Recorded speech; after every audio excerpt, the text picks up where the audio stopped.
Okay, so we're back again looking at supply curves, not supply curve shifts, but supply curves, and trying to figure out what is going to go into determining where the supply curve is likely to be and what its shape is going to be. I've drawn three different supply curves here, very different, in fact, right? They're in different places and in different steepnesses.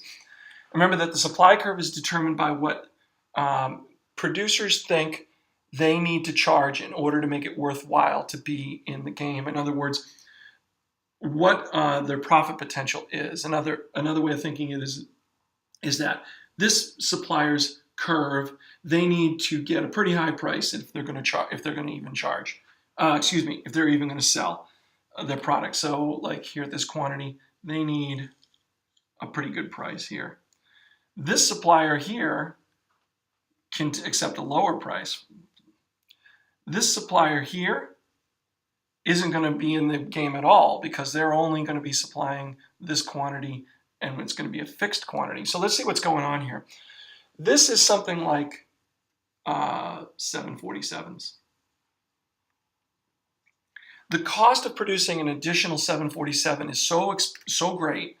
I mean, think about what goes into that. All the engineers and the materials and the very skilled craftsmen to put it together. It's going to be very expensive to produce an additional one. So the next unit you sell, you better get an additional higher price, right? The marginal costs increase somewhat rapidly, so you need to get a higher price in order to get profit. If you couldn't charge a higher price for a second unit, then you might not be interested in doing it. Right? You got to get your profit out of there. This curve here indicates an almost effortless ability to produce an additional unit. So, for example, iTunes downloads. It costs Apple almost literally nothing for the second unit of an iTunes download. All the costs really go into the first unit. So, in other words, when they look at things, they say, well, we'll sell an iTunes download. We'll sell one for this price. We'll sell two for the same price, three for the same price, because there's no additional cost to us of selling another one. So there's profit at that price if we sell 1 trillion of them. But the 747 says, no, the total price is going to have to go up if we're going to get profit out of that. So this might be something like an iTunes download. This supply curve is 747s. This supply curve is fixed in that it's really impossible to expand output in the near term. This is something like agricultural products. It doesn't matter how much how much additional cost I'm willing to take on. If I planted 50 acres of corn in March, I'm only getting 50 acres of corn in August.